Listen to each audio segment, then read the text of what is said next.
नमस्कार, आप देख रहे हैं एबी न्यूज। दर्शकों, एबी न्यूज में आपका स्वागत है।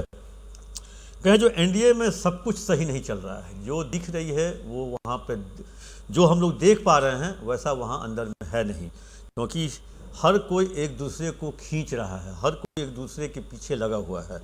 और ऐसा कहें जो चाहे चिराग पासवान हो या जीतन राम मांझी हो या उपेंद्र कुशवाहा हो या नीतीश कुमार की पार्टी हो, जेडीयू हो या जो भी लोग हों, वो एक दूसरे को कहीं न कहीं एक दूसरे के आमने सामना पड़ते हुए असहज महसूस कर रहे हैं। और आप देख रहे होंगे इस बार कुछ संयुक्त अभियान टाइप का चल भी नहीं रहा है चुनाव प्रचार को लेकर के।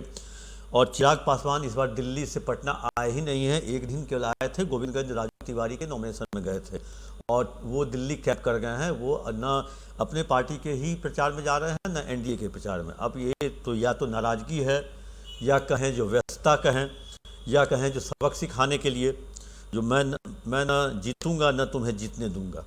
इस बार अगर हो सकता है इसी अगर चल रहा है, क्योंकि जिस तरह से अमित शाह का बयान जो गृह मंत्री के रूप में पटना एक टीवी चैनल में उन्होंने दिया था, जब उनसे पूछा गया जो क्या नीतीश कुमार जी को मुख्यमंत्री बनवा रहे हैं, तो उन्होंने साफ तौर पे मतलब कहें जो हंसते हुए कहा था, जो मैं कौन होता हूँ मुख्यमंत्री बनवाने वाला, वो तो जो विधायक चुन के आएंगे वो जब बैठक करेंगे वो जिसके नाम पर मुहर लगाएंगे वो सीएम बनेंगे।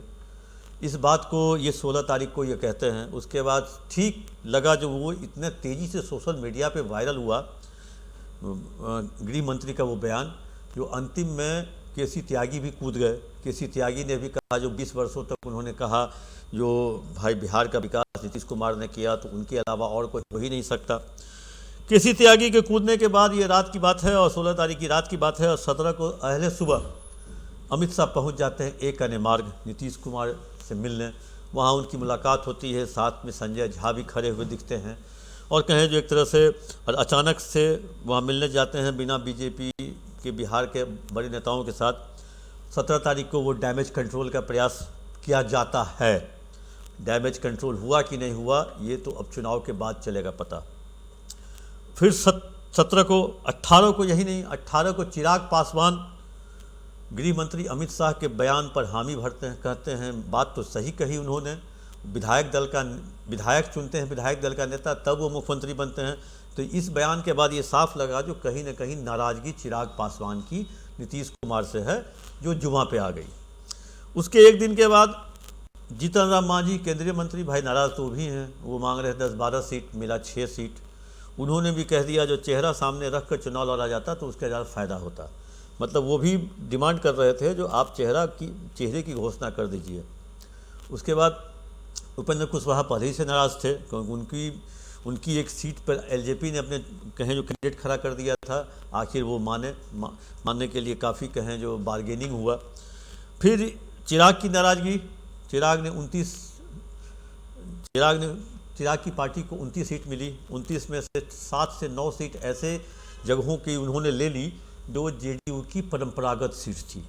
इसकी जानकारी जब नीतीश कुमार को मिली तो वो हत्थे से उखड़ गए।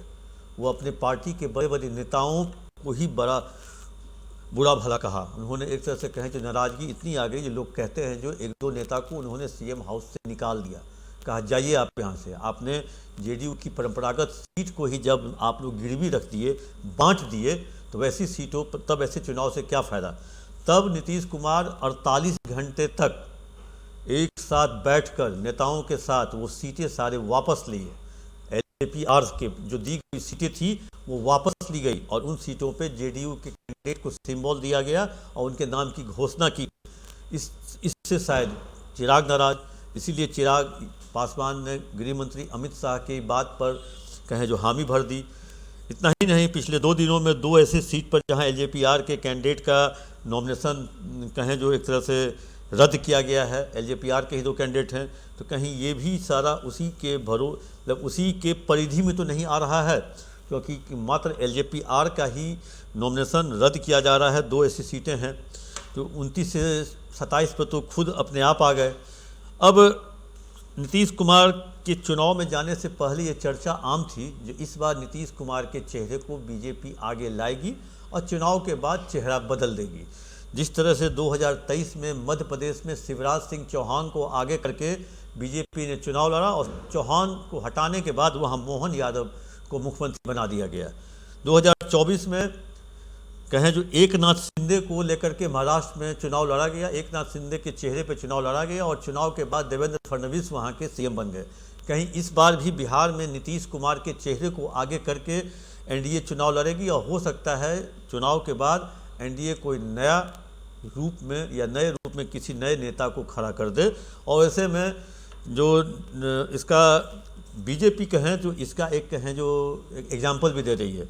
नीतीश कुमार का फरवरी में जो सी वोटर सर्वे आया था उसमें 18% लोग उनके चेहरे को सीएम के रूप में मान रहे थे। अक्टूबर में जब सी वोटर सर्वे आया है तो वो 16% हो गया है, यानी 2% कहें जो 4-5 महीने में नीतीश के जो लोग जो सीएम देखने वाला फेस था उसमें कमी आई है।